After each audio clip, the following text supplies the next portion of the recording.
Israel mendapat peringatan keras dari Organisasi Kesehatan Dunia terkait rencana perluasan operasi militernya di jalur Gaza. Direktur Jenderal WHO Tedros Adhanom menilai rencana tersebut sangat mengkhawatirkan. Mengutip dari Al Jazeera pada 11 Agustus bahwa Tedros memperingatkan eskalasi militer lebih lanjut dapat membuat lebih banyak anak berisiko mengalami kekurangan gizi dan kesulitan mengakses layanan kesehatan. WHO kembali menyerukan akses langsung dan tanpa hambatan terhadap makanan serta bantuan kesehatan, pembebasan sandera, dan gencatan senjata permanen. Peringatan ini muncul di tengah pembelaan Perdana Menteri Israel Benyamin Netanyahu terhadap rencananya merebut kota Gaza, serta menyatakan adanya pihak ketiga untuk mengambil alih wilayah Palestina.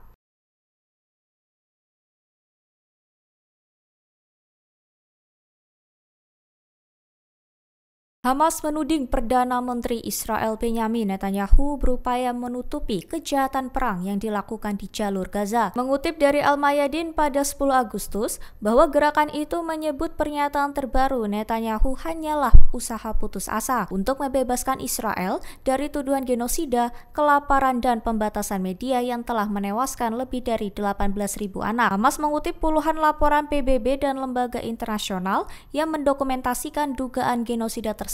Mereka menilai retorika Netanyahu sebagai bagian dari narasi menyesatkan untuk membenarkan kejahatan perang dan membalikkan fakta di lapangan. Kelompok itu juga menyebut klaim Netanyahu tidak berniat menduduki Gaza hanyalah penipuan. Hamas menilai Israel tetap memiliki rencana pemindahan paksa serta penghancuran infrastruktur penting dan pemasangan otoritas boneka di wilayah tersebut.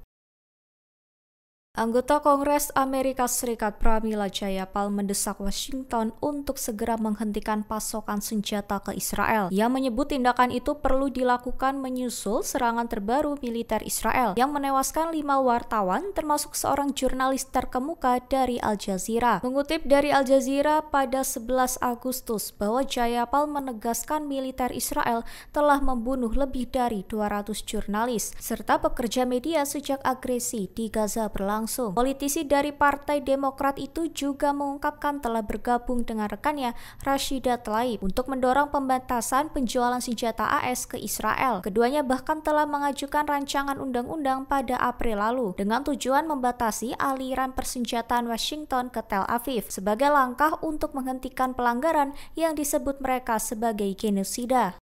Menteri Keamanan Nasional Israel Itamar Ben-Gvir menyerukan pembubaran otoritas Palestina dan menyebut pemimpinnya Mahmud Abbas sebagai teroris. Dilaporkan Ben-Gvir mendesak Perdana Menteri Benyamin Netanyahu mengambil langkah konkret untuk melemahkan PA. Mengutip dari Tribun News pada 11 Agustus bahwa ia menyebut rencana kenegaraan Palestina hanyalah fantasi teroris serta menegaskan bahwa pemerintahan yang dipimpin Abbas harus disingkirkan. Politikus garis keras itu sebelumnya telah 8 kali dihukum, termasuk karena mendukung organisasi teror dan menghasut rasisme terhadap warga Palestina. Ia juga menyambut rencana Israel menduduki kota Gaza yang mencakup upaya memaksa warga Palestina bermigrasi. Serangan politik Ben-Gvir terhadap Abbas terjadi di tengah laporan bahwa pimpinan Palestina mempertimbangkan mengumumkan kenegaraan secara sepihak pada sidang umum PBB di New York September mendatang. Langkah ini disebut bersifat simbolis namun sedang dipertimbangkan serius oleh PA.